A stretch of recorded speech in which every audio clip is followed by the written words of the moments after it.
ఓం శ్రీ గురుభ్యో నమః. జయ గురుదేవ. ఈ దుష్ట రాక్షసులను నా ఆయుధములతో లొంగదీస్తాను, కానీ వీరు మరికొన్ని సంవత్సరముల జీవించవలసి ఉన్నందున వీరిని సంహరించను అని చెప్పాడు రాముడు. ఒక శక్తివంతమైన అస్త్రమును ప్రయోగించగా అది సముద్ర మధ్యలోకి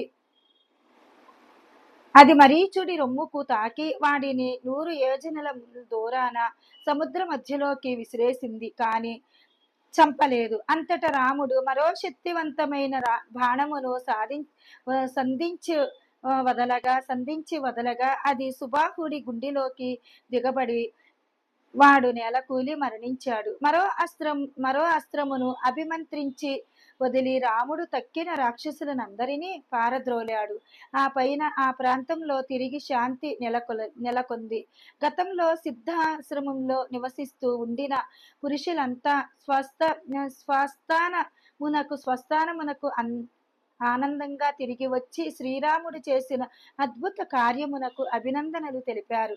ఆ సాయంకాలానికి యజ్ఞ కార్యం విజయవంతంగా పూర్తి అయ్యింది. ఆ రాత్రి గడిపిన మీదట రాముడు ఋషుల ఎదుటకు వచ్చి, ఓ పూజ్య బ్రాహ్మణులారా, రాక్షసులు చేస్తున్న ఆగడాల నుండి ఇప్పటి ప్రాంతం విముక్తమైనది కదా.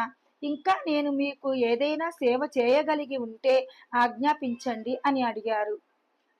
విశ్వామిత్రుని సూచన మేరకు ఋషులు రాముడితో జనక మహారాజు చేస్తున్న ఒక మహాయజ్ఞంలో పాల్గొనడానికై మేము మిథిల రాజ్యమునకు వెళ్ళబోతున్నాము. మీ సోదరులిద్దరూ కూడా మాతో రావలసిందిగా ప్రార్థిస్తున్నాము.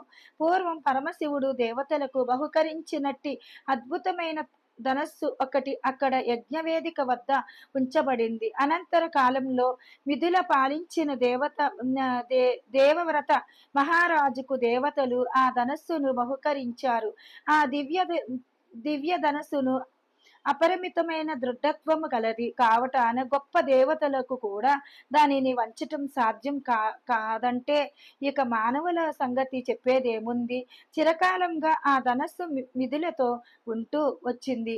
అక్కడ దానికొక పీఠంపై గంధ పుష్పాది పూజ ద్రవ్యములతో పూజిస్తూ ఉన్నారు అని సమాధానమిచ్చారు.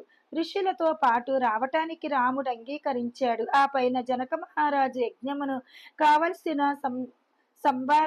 సంభారములతో 100 రథాలతో ఒక మహాయంత్రం ప్రారంభమయ్యింది. హరే రామ రామ రామ హరే కృష్ణ కృష్ణ కృష్ణ హరే హరే.